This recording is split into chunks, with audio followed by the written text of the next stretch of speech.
Si se humillare mi pueblo, sobre el cual mi nombre es invocado, y oraren, entonces yo oiré desde los cielos, y perdonaré sus pecados, y sanaré su tierra. Segundo de Crónicas 7:14. Bienvenidos a esta segunda semana de la serie La oración en la iglesia primitiva y en la actual.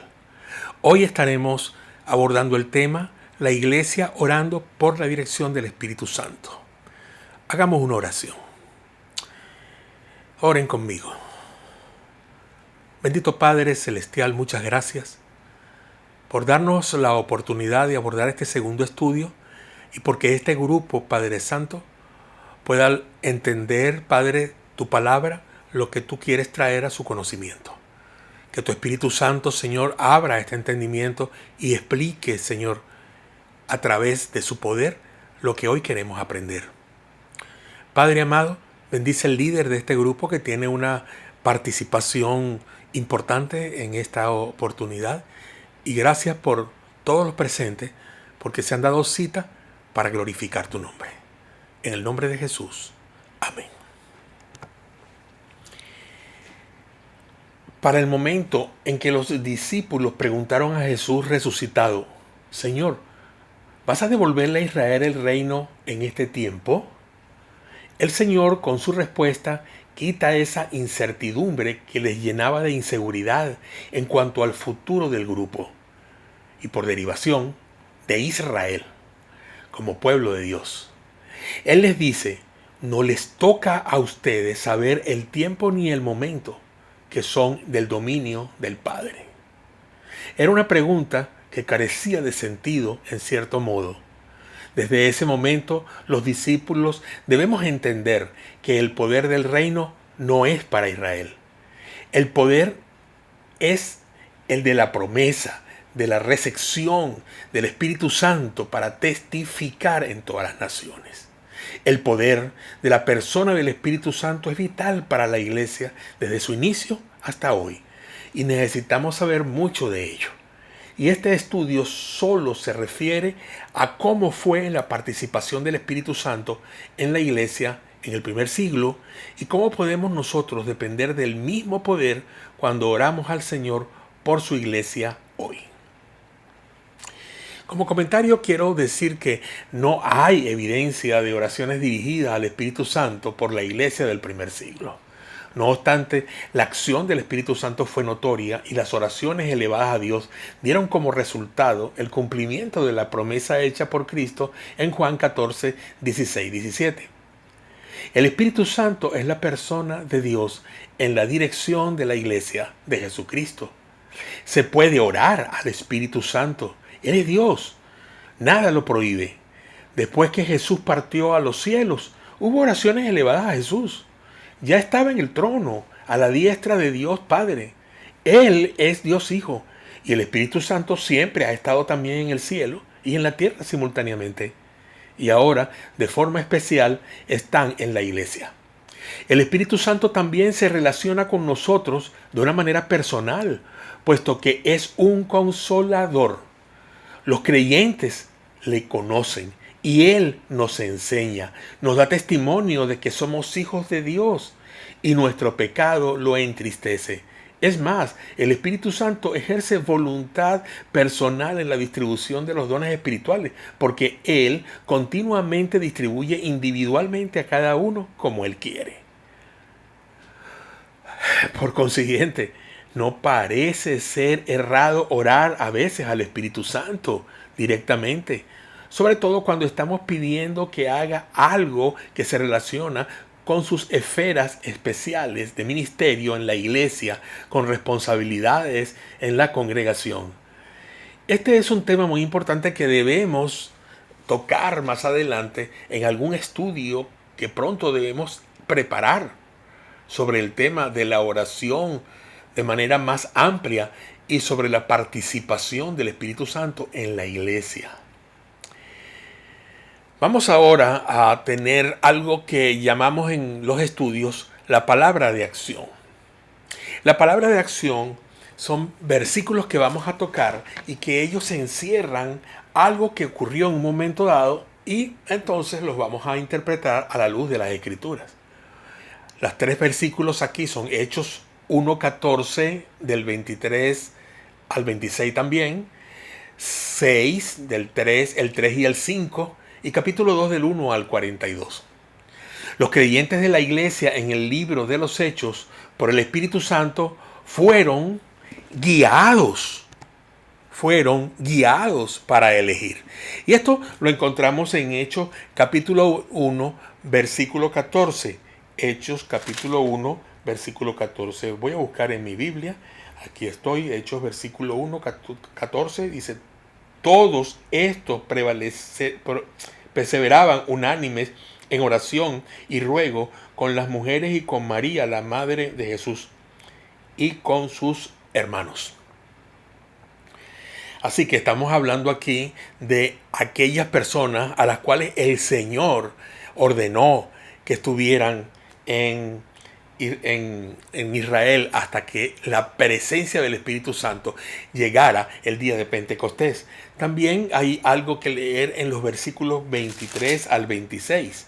Y dice, y señalaron a José, llamado Bersabás, que tenía por sobrenombre Justo, y a Matías, y orando dijeron, tú, Señor, que conoces los corazones de todos, muestra cuál de estos dos has escogido para que tome la parte de este ministerio y apostolado de que cayó Judas por transgresión, para irse a su propio lugar. Y las echaron suerte, y la suerte cayó sobre Matías, y fue contado con los 11 apóstoles. Quiero aprovechar la oportunidad para hablar de esto de echaron suerte. No sin antes ver cuál es el contexto. Judas entregó al Señor Jesús, luego se ahorcó porque no pudo arrepentirse. Entonces ellos tenían que escoger a una persona para que ocupara ese lugar. Ellos no estaban eligiendo un apóstol, sino una persona que ocupara el sitio de ese apóstol. Porque los apóstoles solamente los escoge Jesús. Entonces, como Jesús no estaba allí para escoger un nuevo apóstol, luego lo vemos más adelante escogiendo a Pablo, ellos escogen simplemente a un apóstol, ¿ok? Que se llamaba Matías. Y Matías ocupó un lugar entre los 12. Ahora quiero decir algo importante entre esto. Dice la palabra de Dios que ellos oraron primero y le pidieron a Dios, le rogaron a Dios que Dios dijera quién de esos dos, Barsabás o Matías, podían quedar como apóstol. Y echaron suerte, dice. Entonces ustedes dirán, bueno, ¿por qué si le pedían a Dios echaron suerte? Porque no era echar los dados, ni jugar al póker, ni tampoco participar en un loto o en una lotería, en una carrera de caballos, nada de eso. Aquí se refiere a una acción que en la antigüedad los sacerdotes judíos hacían con unas piedras llamadas el turín y el tunín, y eso era algo especial. No podemos explicar eso hoy aquí, pero sí podríamos leer más adelante y el líder podría interesarse y puede preguntarnos cómo era que se hacía en el pasado con esas piedras. Ellos hicieron algo similar y no se sabe si fue con esas piedras, pero ellos hicieron algo similar para ver en dónde había caído la suerte. ¿Quién de los dos? La palabra suerte aquí no es simplemente algo pecaminoso. No, la palabra suerte simplemente es algo donde una persona se enfrenta a una situación sorpresiva que no pensaba que iba a surgir. Así que eso es lo que quiere decir así a vuelo rasante este versículo en la última parte, este pasaje. Fueron guiados para elegir, entonces ellos fueron guiados para elegir, pero también fueron llenados para seleccionar. Seleccionaron también, ¿ok? Ellos seleccionaron, eligieron y seleccionaron. ¿Dónde seleccionan? En Hechos capítulo 6, versículo 3 al 5. Hechos capítulo 6, versículo 3 al 5. Aquí hacen una selección. Y dice la palabra que los apóstoles, voy a leer desde el 2, Los 12 convocaron a la multitud de los discípulos, o sea, todos los que habían creído hasta ese momento, y dijeron, no es justo que nosotros dejemos la palabra de Dios para servir a las mesas, o sea, para entregarnos a la administración de la comida. Buscad pues, hermanos, de entre vosotros a 7 varones de buen testimonio, llenos del Espíritu Santo y de la sabiduría, a quienes encarguemos de este trabajo. Y nosotros persistiremos en la oración y en el ministerio de la palabra. Agradó la propuesta a toda la multitud y eligieron a Esteban, varón lleno del Espíritu Santo, a Felipe, a Prócoro, a Nicanor, a Timón, a Parmenas, a Nicolás, un prosélito de Antioquía. Todos ellos eran llenos de fe y llenos del Espíritu Santo. Aquí hay algo interesante. Los apóstoles tenían que servir las mesas porque la iglesia se dio a un trabajo de ayudar a las viudas y a los huérfanos con la comida. Entonces, cuando estaban ayudando a las viudas y a los huérfanos, parece ser que daban mucho más prioridad a las viudas judías, a los huérfanos judíos, que venían del judaísmo, pues, y otros, los que no eran judíos, sino que eran prosélitos, o sea, eran ganados, eran personas que venían de la nacionalidad griega, personas que eran gentiles. Había más inclinación a ayudar a los judíos que a los gentiles. Este problema se acentuó mucho y ellos pensaron, no, tenemos nosotros que arreglar esta situación porque no podemos nosotros continuar así, porque los griegos están murmurando contra los hebreos y las viudas de los griegos estaban siendo descuidadas. El problema entonces dice, esto nos quita a nosotros mucho tiempo y no podemos nosotros seguir haciéndolo. Entonces vamos a elegir a personas que lo hagan. Y estos hombres que están aquí en esta lista fueron probablemente, como dice en algunas Biblias, los primeros 7 diáconos que la iglesia tenía. Bueno, no sabemos exactamente, pero la palabra diácono quiere decir servidores.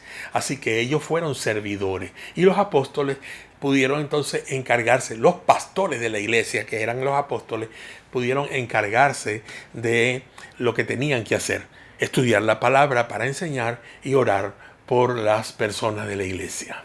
Así que fueron llenados para seleccionar. Luego, después de seguir unidos, orando en el mismo lugar, el Espíritu Santo se manifiesta con poder y los discípulos hablaron lenguas desconocidas para ellos, pero conocidas para los oyentes congregados en Jerusalén.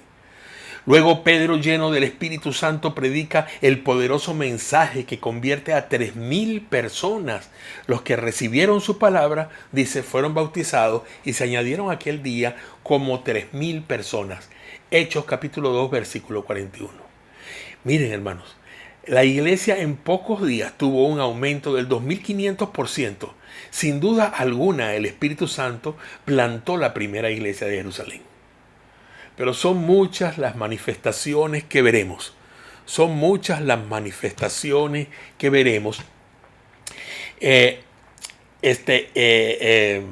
el libro de los Hechos, producidas por la oración, unida a de una iglesia que estaba naciendo en ese instante. Vamos entonces ahora a concentrarnos en un hecho, en uno de esos hechos.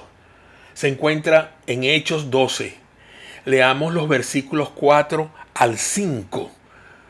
Pero dice que Pedro es encarcelado. Dice, Pedro es encarcelado bajo extrema seguridad.